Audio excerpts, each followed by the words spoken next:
No sé, la verdad es que no tengo una precisión respecto a qué hacer en el futuro. La verdad es que estoy pensando nada más que en el mandato popular, digamos, de gestionar muy bien, porque Resistencia es una ciudad que, tiene iniciativas muy interesantes. Por ejemplo, una iniciativa interesante es el tema de edificios de oficina y Hotel Hilton, frente a la sede del partido. Bueno, pero eso necesita una aprobación del Consejo Municipal. Es un tema interesante, digamos, porque la verdad que es una impresión que tiene un efecto multiplicador en el empleo. Y a su vez, porque puede ser un centro de radicación de oficinas tecnológicas y comerciales para el norte argentino. Sería muy bueno hacerlo. Después tiene Resistencia algunos emprendimientos de carácter inmobiliario que hay que ver si efectivamente se puede desarrollar. Pero tiene una iniciativa interesante. Ahora, la otra cuestión es que nosotros tenemos 905 más o menos emprendimientos inmobiliarios, 46 edificios. Ahora no hay ninguno nuevo en esta etapa. O sea, yo digo porque es interesante verlo. Macri surge como el presidente que va a traer inversiones. La verdad es que todo lo que se hace acá, todo lo que se hizo hasta ahora, son inversiones anteriores, tanto públicas como privadas.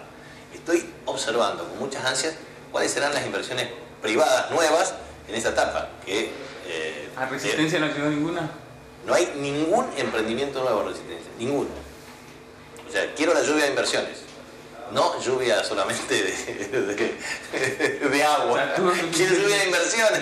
Hasta ahora la única lluvia en exceso que vino fueron las lluvias provenientes del cambio climático, pero ninguna lluvia de inversiones proveniente de inversión privada, no hay ninguna. ¿Y cómo ven la relación del gobernador con el presidente? ¿Se los ven, por así decirlo, bastante cerca en algunos actos, digamos? Mire, el gobernador tiene que mantener una relación institucional con el presidente de la Nación, como lo tiene que tener el intendente. Yo soy un opositor a Macri porque estoy en contra del modelo neoliberal que pregona y que profundiza y que es nefasto para la República Argentina, de acuerdo a los antecedentes históricos. De manera que eso no va a cambiar. Ahora, eso no implica que no tenga una relación institucional. La verdad es que yo agradezco que puedan hacer la autovía de la Ruta 11. Me parece bien y eso es una obra. Ahora, si esa obra no se ejecutaba durante nuestra gestión, olvídate, no se iba a hacer. Todo lo que iba a empezar no se empezó. O sea, se interrumpió automáticamente. Lo que estaba avanzado también. Entonces, creo que hay un trato, por lo menos discriminatorio. Y eso me preocupa. Por ejemplo, me preocupa que el gasoducto, se va a terminar el troncal y los ramales de aproximación, pero después hay que hacer los ramales de distribución. Y las redes de distribución estaban con financiamiento de la Corporación Andina de Fomento. Y la reorientaron a Provincia de Buenos Aires, a Capital Federal, pero no para el resto del país. Esto es una política marcadamente antifederal. Los que ejercen la política desde el centralismo porteño no les importa la provincia. Mirá, yo veo a algunos funcionarios provinciales que representan a Cambiemos Aquí, que fustigan respecto al tema, tiene el mismo discurso que el ministro de Transporte respecto al tema del Belgrano Cargas. Yo ayer lo escuchaba a Dietrich, reportaje, ya estábamos ejecutando el mayor número de kilómetros del ferrocarril en la historia. ¿Y por qué lo hacen? Por un préstamo, un convenio de cooperación con la República Popular China, que se lo dejamos nosotros. Si era por él, no hubiese habido ningún kilómetro de nueva red ferroviaria.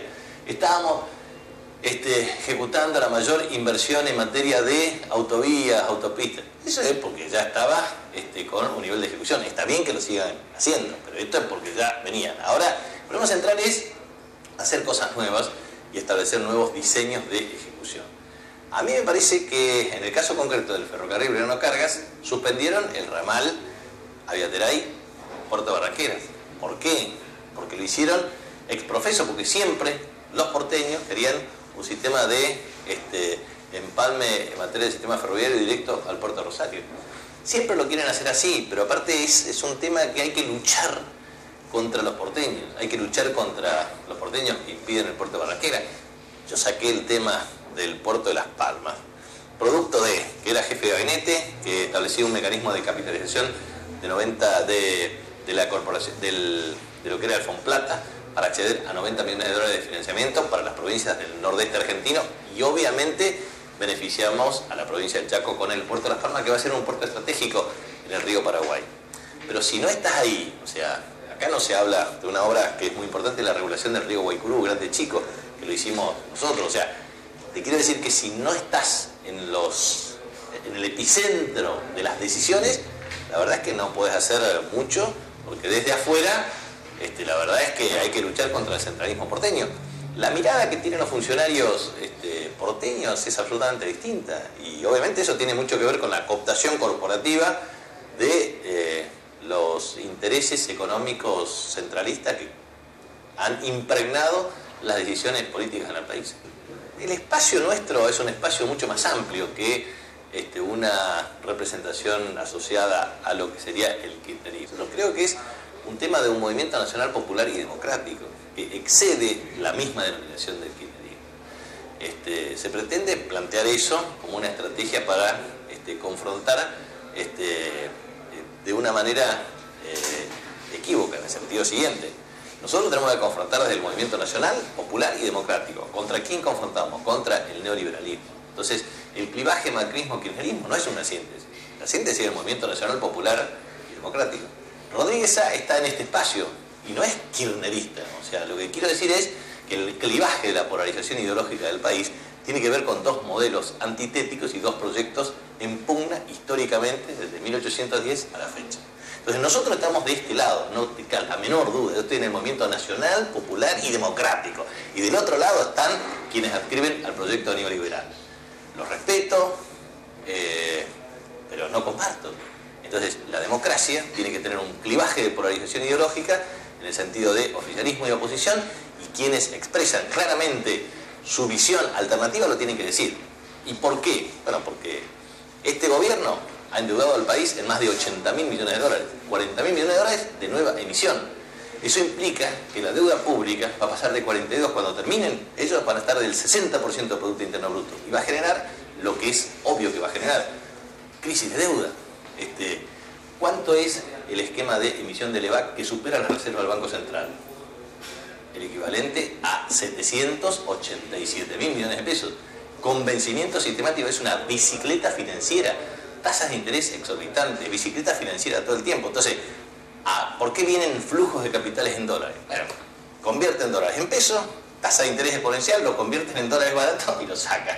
Eso cualquier niño de 5 años en Argentina sabe que eso explota.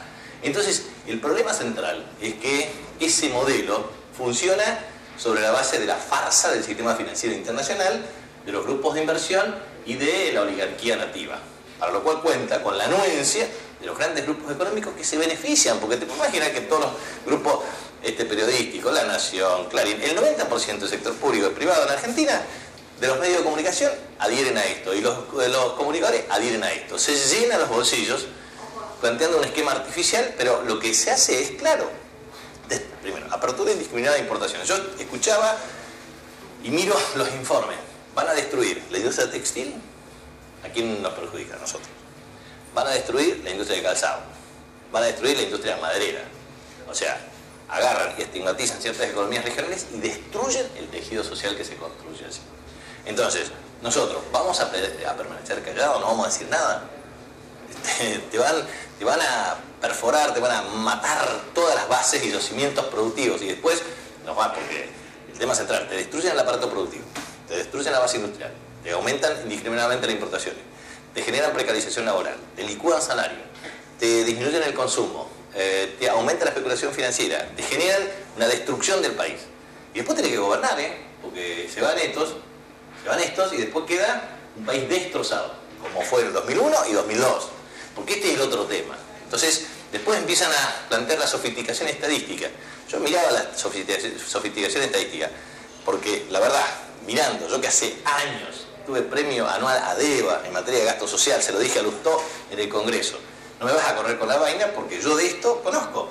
Cuando vos comparas el tema, en Argentina, del 54% de pobreza, 17 quedó con el mismo método de cálculo con Cristina.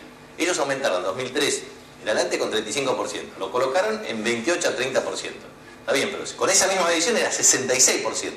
Ahora, ¿no te parece espectacular que en 12 años un país baje drásticamente la pobreza y drásticamente la indigencia, mejore el coeficiente de Gini, aumente la capacidad de generación de empleo y mejore la tasa de salario real. Bueno, eso te lo ocultan.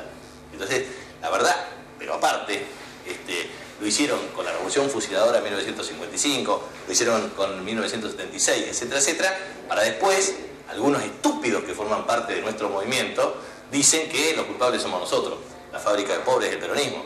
La verdad es que son unos estúpidos, porque ese es el otro tema. Cuando lo peor que tenés son tipos estúpidos, que no tienen información, que no tienen razonamiento y que no tienen análisis. Por eso yo me permito escribir un libro que se llama La economía peronista, para comparar los ciclos y explicar con detalle los ciclos.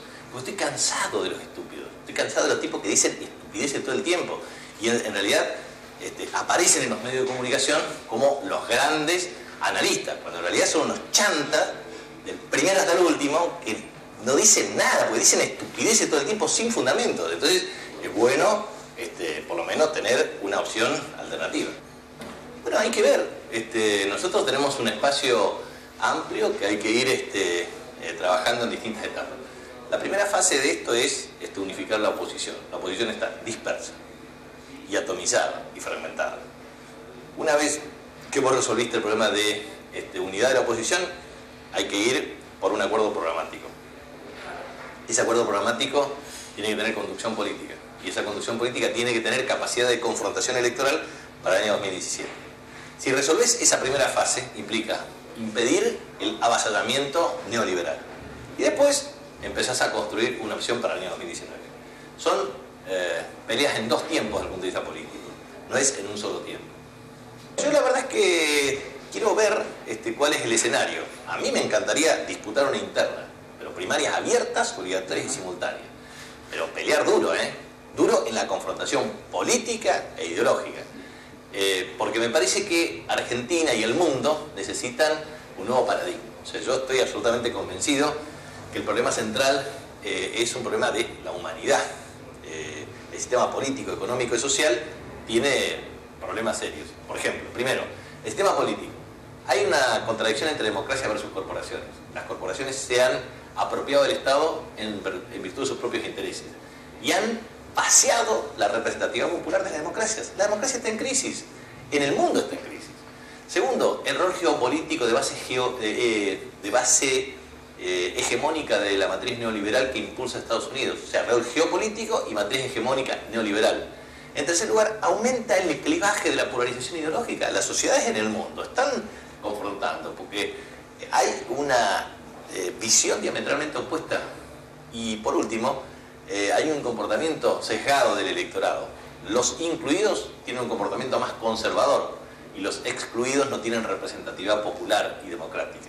Entonces, el problema de la democracia para mí es el tema clave, porque no hay libertad de expresión, porque en definitiva hay libertad de empresa, y si no hay pluralidad de medios y pluralidad de voces, en definitiva no hay democracia. Entonces, bajo el ropaje de la democracia, las corporaciones en definitiva se han apropiado del Estado y de todas las herramientas necesarias para extinguir cualquier representatividad de base popular alternativa. El primer tema que evidencia una crisis. La segunda cuestión es, el sistema económico tiene una mayor predominancia de la especulación financiera, la destrucción de la base industrial, porque, a ver, una política industrial autónoma en los países, yo que sigo estudiando estos temas, ningún país creció sin un programa de industrialización de largo plazo, en donde el Estado tuvo un rol fundamental, pero donde se utilizaban herramientas, este tipo de cambios múltiples, o eventualmente la Organización Mundial del Comercio, que antes no existía, que era antes la Ronda GATT, etcétera, etcétera, no interfería de una manera clara en los programas de intercambio de carácter comercial. Entonces, el paradigma económico ha cambiado y la verdad es que se habla de una cuarta revolución industrial en base a la inteligencia artificial y en la robótica para desplazar el empleo. Entonces estamos ante un problema adicional de agudización del empleo y de la asimetría en la distribución de la riqueza y de la concentración de la riqueza. Entonces, no podemos tener un sistema económico equilibrado si hay concentración económica y si hay exclusión social y de empleo. Y por último, nunca antes el mundo ha experimentado tamaño ni nivel de injusticia social. en donde los pobres son cada vez más pobres y los ricos son cada vez más ricos. Entonces, a ver, ¿para qué hacemos política? Hacemos política para cambiar el mundo. Entonces, si hacemos política para cambiar el mundo, entonces tenemos que denunciar respecto a todo lo que estamos en contra y pensar modelos alternativos respecto a lo que es necesario hacer. Por supuesto que siempre existen las corrientes posibilistas y de la reasignación y de la resignación. Entonces, el posibilismo y la resignación, bueno, forman parte de un modelo que siempre ha existido en la Argentina y en el mundo. No estoy dispuesto ni a resignarme ni a convivir con el posibilismo. Entonces, eso significa luchar por lo que creo y por lo que pienso